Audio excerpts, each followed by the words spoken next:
Hey, Grego's here. How you doing? Whew, beautiful day here in the valley. Getting pretty close to 30 already. Good morning, Norma. Anyway, this video is not about Norma. We're here to talk about Namaste. We're here to talk about Violet. Get back on subject, Greg. I've been told that, you know, I've got to stick with the subject at hand, but you know, things get try and keep up with my mind, you know. So yeah, so what's going on here? This is a pretty common case of a mid-70s. This one's a 74. As you've heard me say before, who cares what year model it is? A case where they've painted the car in the past, some stage. Let's see if we can get this one open. Oh, that's stiff. That shouldn't be that stiff. All right, we'll do some work there. So it must have been this poo green, and they've sort of blacked out a few areas that you actually see. The rest is sort of covered up by trim, so I guess they've left it. But the point is that it's a much loved vehicle, very common, and they've just got, the rust has just taken over the original. I'm not going to call it a restoration, but at least the repaint or the remodel has been done a little bit average. Oof. Dang. That is some very common. So this is your A-pillar repair that's on just about all of them. Usually under the windscreen as well, but I've not seen any evidence of under the windscreen. You can tell that that's like loaded up with filler, and you can see it's just starting to fester under the filler. So yeah, same here. This is, you know, another reason why we epoxy over the metal before putting filler on. So that's yes, I know you have rust happening there, the hole, but like here, that filler should still be stuck on there well, but that was just gone over bare metal, and the bare metal is eventually rusted and etc. But yeah, that's all got to be cut away. I hope that angle is okay. And here, let's have a little look-see. If a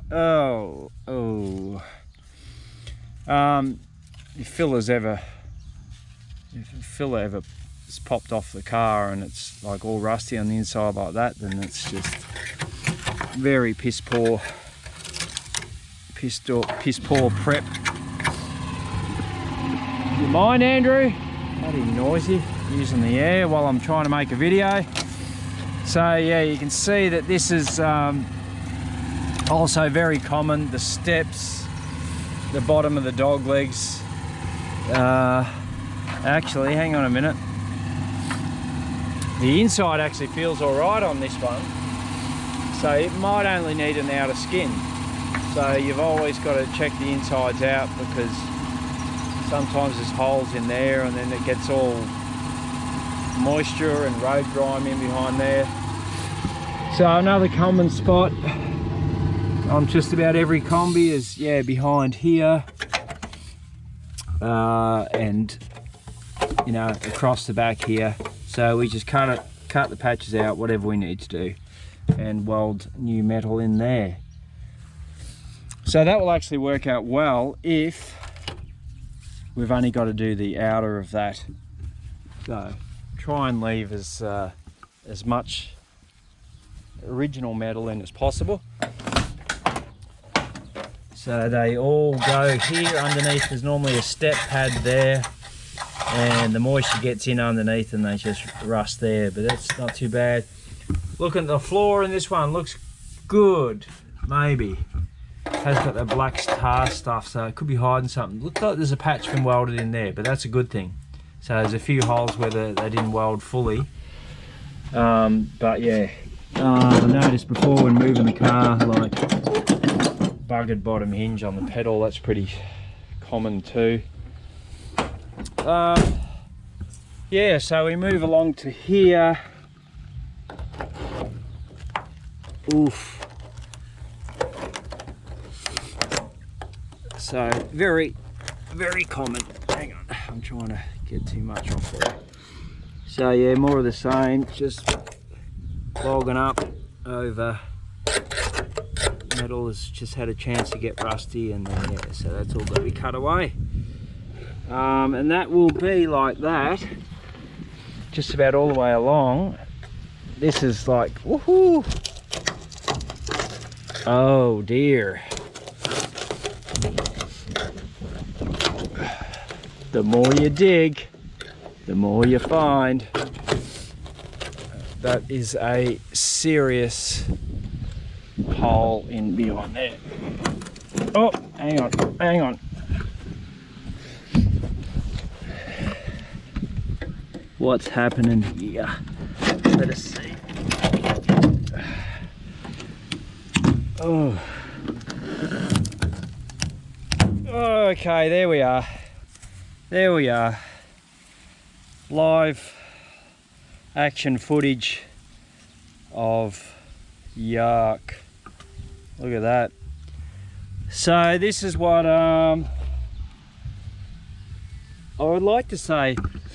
This is only what the cheaper shops do, but there's some rogues out there in the industry, I've got to tell you. So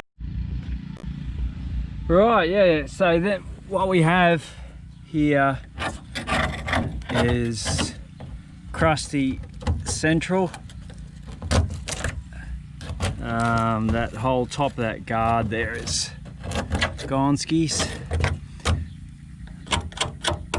So what you can actually do, like if you have a look in here, mate, I don't know whether it's too dark to see, there's a plastic bung there. I think there's 3, yeah, 4 altogether. 4 plastic bungs that you can pop them out. They're quite tough to get out, admittedly, but you can just put a universal sort of rubber bung that'll fit in that hole. But the idea is that you can't get in behind here, and this is where the rust is starting from, in behind. So we're obviously going to cut all this away and weld new metal in, etc. But once that's done, you really want to pull those bungs off and flood the internal cavity there, so that all this in behind this whole lip, it all runs down there, right down to there. It's just, if you use the rust preventative stuff, then that's gonna prevent that from happening in the future. So you can see here, you know, bubbling. So, oh, and we've definitely got an issue here as well. That's a substantial amount of filler.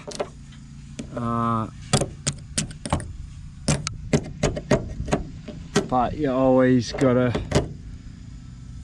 get to the root cause of why the filler's there, and not just that, but why it's coming off.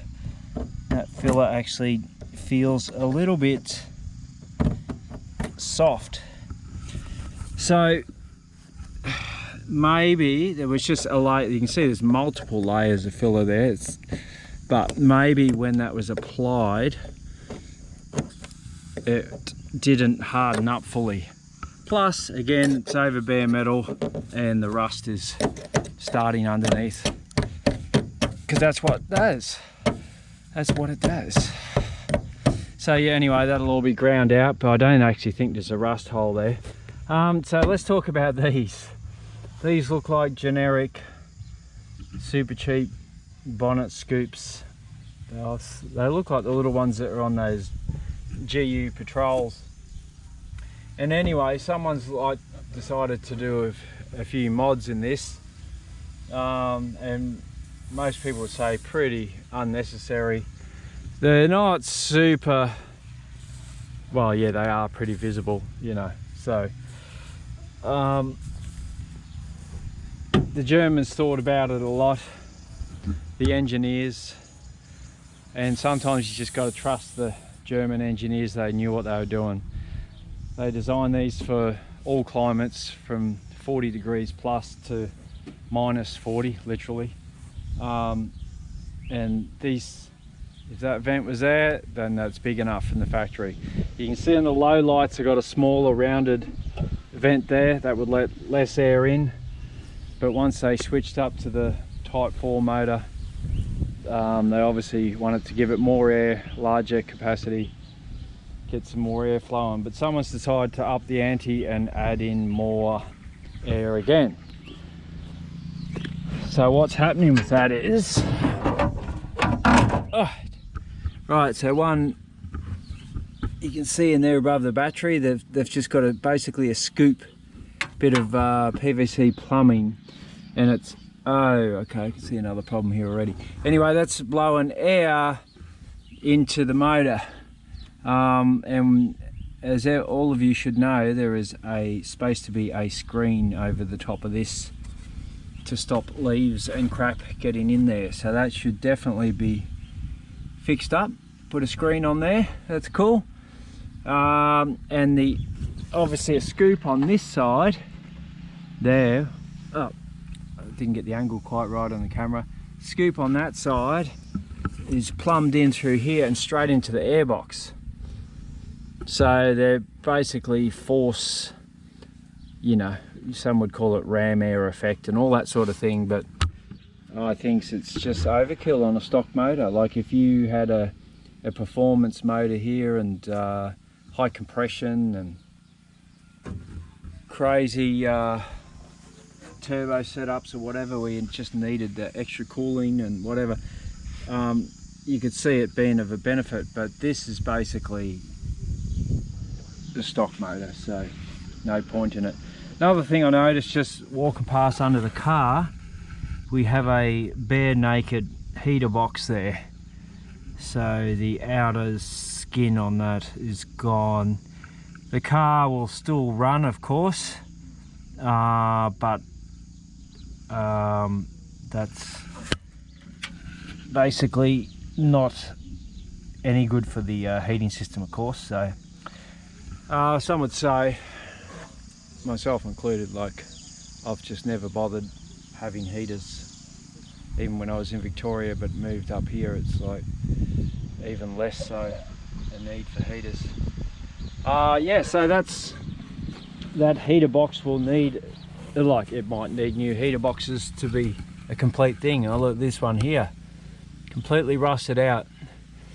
So yeah, yeah, Type 4 heater boxes are becoming more and more expensive, really. Harder to find good ones. And yeah, so let's have a look at this wheel arch. Let's see if we can get in under here, right? Same old problem. So yeah, that's what to expect. That looks like that's all really extra wavy, so I think it's probably an excess of filler. Probably that line doesn't quite look right there, and yeah, it's had a build up where it hasn't really needed to. So we might be in for some dramas here. More rusty metal under bog. So I don't know whether you can pick it up on the screen, on the footage, but you see little bumps along there. So that usually means some rust holes starting there. The inside of the sliding door is a common spot. Got to take these outer covers off first anyway.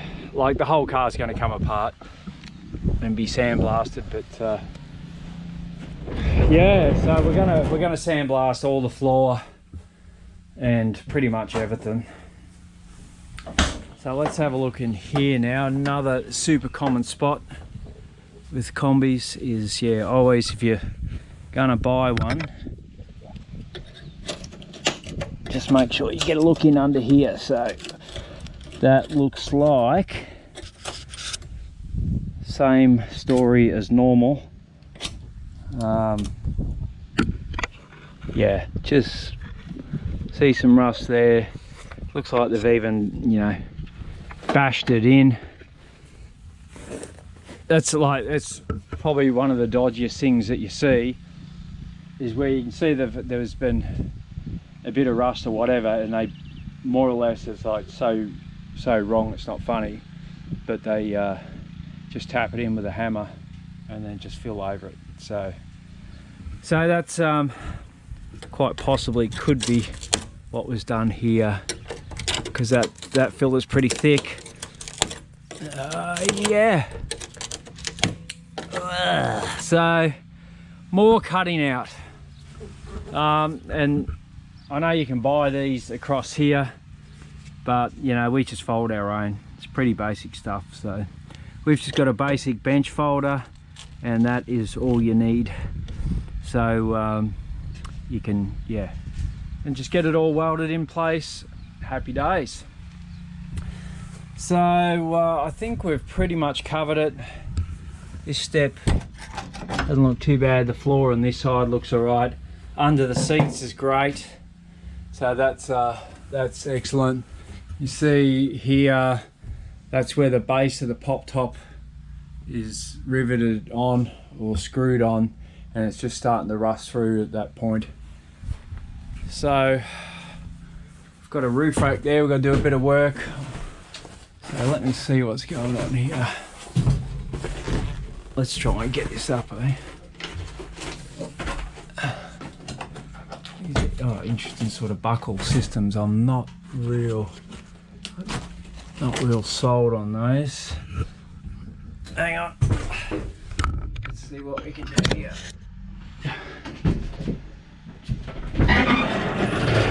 Whoops! Oh, this has got the little thingy there. So right, this is oh, come on. It might have been a while since it's all opened.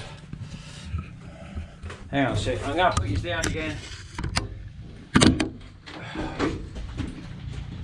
Sometimes you need two hands with these things. Oh, those zips are tight. Yeah. Wow, okay. Oh, that's something else. Anyway, this is like a heavy duty PVC sort of cover, like they're super waterproof, quite strong. Probably not that breathable though, like some of them have more of a canvas type thing that lets a bit more air in. But even popping that open makes a little bit of difference. And yeah, so you can see this old seal is all kaput. It's all gone hard and it's just come off. Now this here is where it's at, right? This is the biggest design fault with these pop tops. So water comes down, water can get underneath the seal, which is hard and brittle. That's why I don't use those seals. I physically urethane the base to the roof. And then we trim this down along here so that the water, instead of the water coming down and going in underneath there, it's yeah,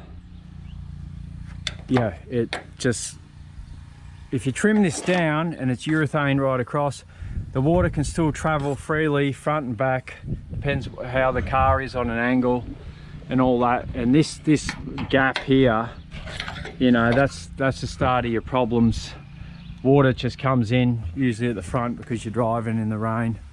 Water gets in under and gets underneath there, and then, you know, the seal doesn't come all the way, so the water gets in under there and gets trapped in here basically. And so when we remove this pop top, well, that one's a Dormobile, so that one, never mind that. But you've seen my other videos with Chile and how much rust repair that had in the roof. So there's the base there. I've got the base sitting on top of the pop-up part. So yeah, this we trim it off here, like that's already broken off, but we get rid of that. So we changed the design a bit because it was just a design fault, you know. And we put a seal on here that's got a nice soft cushion pillow on the bottom. None of this just like pinch weld stuff. It's too hard and moisture can still get in underneath. So yeah, so we have, looks like, standard bit of rust through here. I'll just pop this open for you. So normally when you pull the headliner off, you can, if you've got, you'll be able to tell straight away whether you've got mega rust. I don't think this one's going to be too bad because I can't see any big like rust stains and holes there, but having said that, it's difficult to see fully. Yeah, so just sandblasting is just the way to go. So, and you know, you got to look at your time as well to hand strip. I've seen people on forums and that like wire wheeling their floor down there to get it clean, and they'll spend bloody a week on the damn thing trying to get it to clean metal. That'll take my sandblaster half an hour. And you know, I know his hourly rate's not the cheapest, but it's, you got to look at time versus, you know, and people just want to take care of all the rust, and you can't beat sandblasting. It just happens so quick, and you got the metal super clean, all the rust is exposed, so you know where to cut from. So best thing to do is get it blasted and then epoxied, and then from there it doesn't matter. So looks like there was a hole in that side there, and they have, looks like they just put some bog on it and then push the panel on and use the bog to hold that there. So that's around here somewhere, and obviously there's no signs of it now, so that's all right, but we will be stripping it back to bare and yeah, having a look at it that way. So this is the best way of going. So we'll have a look at under here, because we know it's pretty much going to be the same. Yes, bam, you know, and that's obviously going to need a patch on the outside of that as well. So it'll probably end up, you know, usually you're putting in a bit across the bottom. So yeah, I guess the moral of the story is we can already tell there's a fair bit of work in there, but we've definitely seen worse. And because, you know, when the floor's rotten out right through, it's just so much work to get it up to speed. Outer sills, and you know, we might end up replacing the bottom half of that quarter. They've cut a hole in there, and because the owner wants to put it back to original, which I recommended, that, you know, we might cover that hole with the bottom half of the panel, or even a whole panel. So we'll have a look at the options once it's stripped back. That's what you have to do. So yeah, in the meantime, there's a longish video, introduction to Violet. Violet's her name, and the owner's excited about finally getting this rust sorted. All underneath has all been painted black already. The mechanic did a lot of work underneath, brakes and whatever else, some engine work. And while he had it there on the hoist, he coated all that. So underneath's all good. It's just now going around the outside. So that's what's got to happen. And yeah, I guess it's going to crack into it soon. We've got heaps of work on at the moment, but that's just an introduction to another one that's in the line. So see you when we see you.